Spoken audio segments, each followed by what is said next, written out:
تنظیموں کو زکوٰۃ دینا، ہاسپٹلس کو زکوٰۃ دینا، این جی اوز کو زکوٰۃ دینا، اس کا کیا حکم ہے؟ بیٹا اچھی طریقے سے سمجھ لیں، یہ میں نے بہت دفعہ اس چیز کو سمجھایا ہے۔ ہمارے آج کے دور میں 80% یہ جو ہم تنظیموں کو زکوٰۃ دیتے ہیں یا ڈائریکٹ یہ مقاصد شریعت کو فوت کرنے والی بات ہوتی ہے، جس کو میں انفرادی حیثیت میں ناپسند کرتا ہوں، بلکہ اس کو جتنا مرضی ہم بدعت قرار دے دیں تو بدعت ہے۔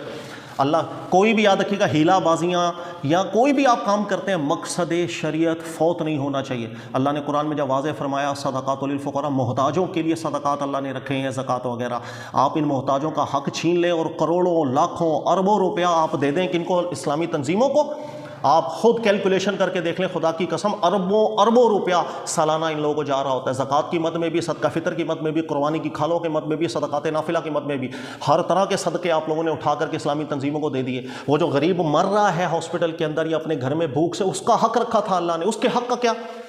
پھر یہ اسلامی تنظیمیں سب اس زکوٰۃ فطرہ کو ہیلا کرتے ہیں، ہیلا کرنے کے بعد استعمال کرنے، اور کیا استعمال ہوتا ہے؟ یہ تنخواہ مل رہی ہے فلانے کی، یہ تنخواہ مل رہی ہے فلاں مدرس کی، یہ تنخواہ مل رہی ہے اس چیز کی۔ وہ جو غریب مر رہا ہے جس کا حق اللہ رب العزت نے رکھا تھا، اس کا کیا بنے گا؟ یاد رکھنا، یہودیوں نے ہیلے بازی شروع کی تھی۔ جب مقصد شریعت فوت ہو جائے، یاد رکھیے گا، ایسے ہیلے کرنا بالکل بدعت ہے۔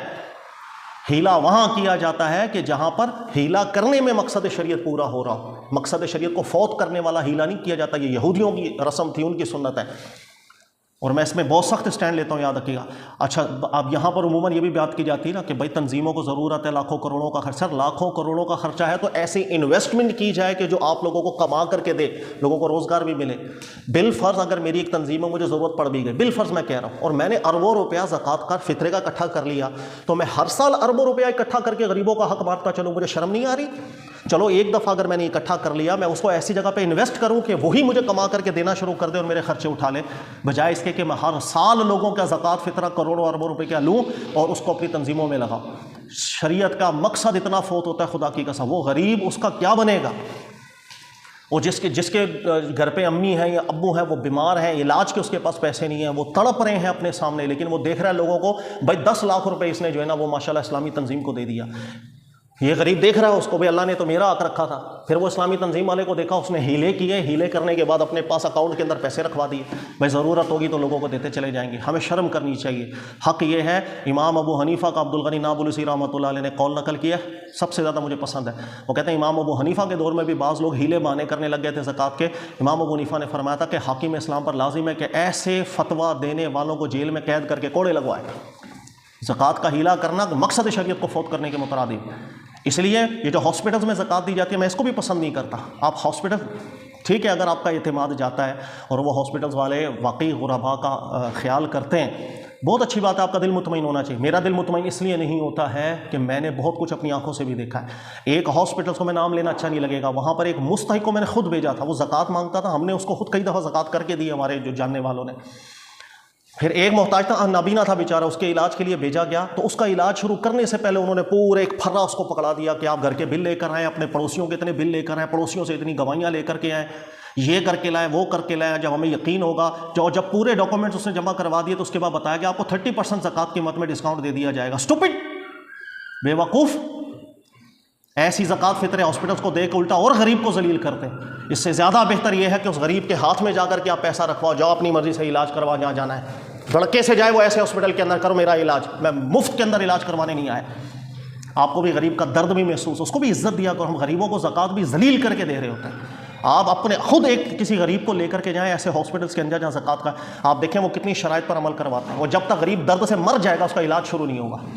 پہلے گواہیاں لے کر کے، پہلے محلے دار میں جمع کروں کہ اپنی عزت نفس کو مجروح کروں میں، یہ ساری یہ بے وقوفیاں ہمارے یہاں چل رہی ہیں مقاصد شریعت فوت ہونے والی۔ میں اس میں سخت سٹینڈ لیتا ہوں۔ آپ خود غریب کے پاس جائیں، اس کو علاج کی ضرورت ہے 5 لاکھ کی، یہ لو بھائی اپنا علاج کروا، وہ بلا جھجک جا کر کے اپنا علاج کروائے۔ ہاسپٹل والوں کو بھی یہ نہ لگے وہ اس پر احسان کر رہے ہیں، بھائی پیسے دے رہا ہوں میں، حق رکھا ہے اللہ رب العزت نے۔ تو اس لیے جو اسلامی تنظیمیں فلانی ڈمکانی کوئی نہیں۔ اور یہ بھی میں آپ کو بائی دا وے بتا دوں کہ شروع میں آج سے تقریباً 10-15 سال پہلے کی اگر میں بات بتاؤں تو یہاں کے ماحول سے متاثر ہو کر ظاہر ہے ہم بھی لوگوں کا ذہن بنا دیا کرتے تھے کہ یار یہ زکوٰۃ فلاں کو دے دو، تنظیم کو دے، کوئی مسئلہ نہیں، ہیلے کر لیتے ہیں وہ۔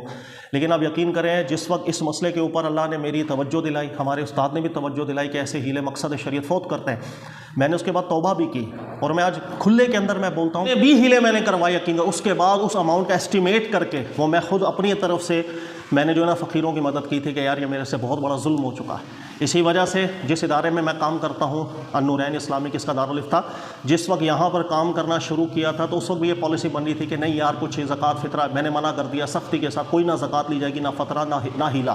میں کہا اللہ رب العزت اسباب بنائیں گے اور بالکل یہ چلے گا، ترقی نہ ہو ہمیں کیا کرنا ہے ترقی کو، ہم نے کو دنیا میں نام اپنا بنانا ہے یار، بھاڑ میں گیا، ہمیں نام سے کیا تعلق ہے۔ اس کے بعد پھر ہم نے پالیسیز ایسی بنائی تھی اللہ رب العزت نے اسی میں ہمیں بہت برکت دی۔